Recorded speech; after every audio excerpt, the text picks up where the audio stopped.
Ganun mo sa akin. Ayan. 1, 2, 3, go. Ulit. Hi guys, panibagong trip, panibagong pupunta naman ni Kuya Charlie Louie nyo.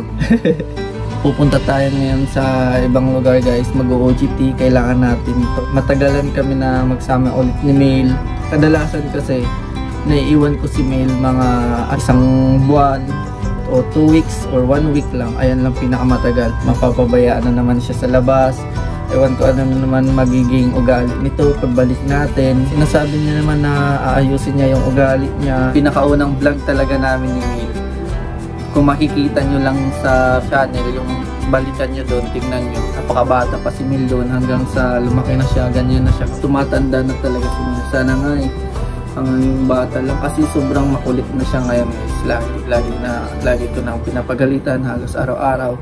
Ngayon siguro hindi ko nahingian to si Mail na kung anong sasabihin niya sa akin kasi alam ko naman na magiging masaya siya kasi wala nang magagalit sa kanya araw-araw, wala nang hindi na strict na naman yung makakagala na naman siya sa labas.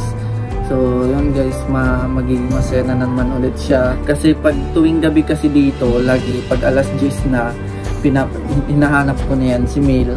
Kuya Charlie, mag-ingat ka doon at pag nawag mo para mayaan yung sarili mo.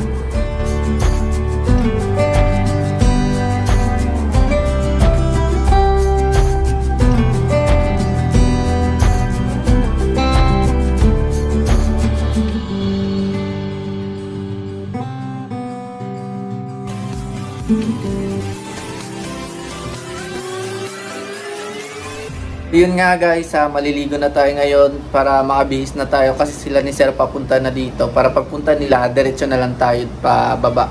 So sa airport na naman tayo guys. Ito pala dadalahin natin na charger dun sa US.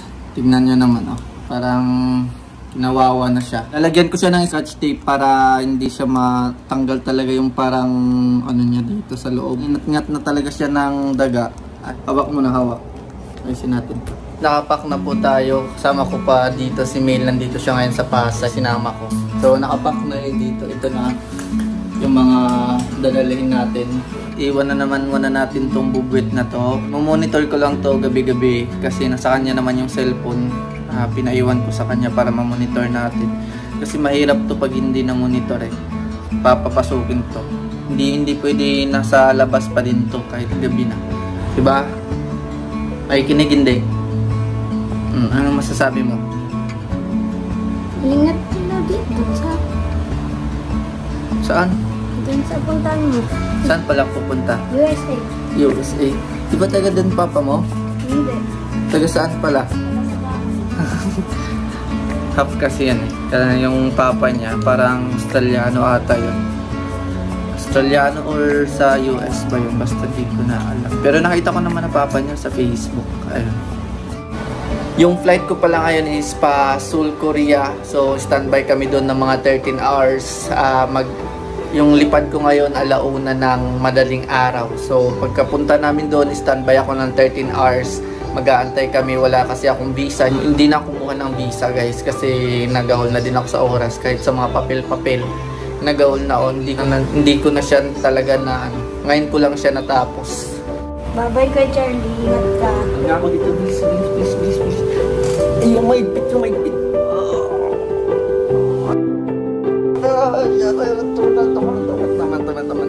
Naliligo na tayo ngayon. Tapos papunta na tayo ng airport.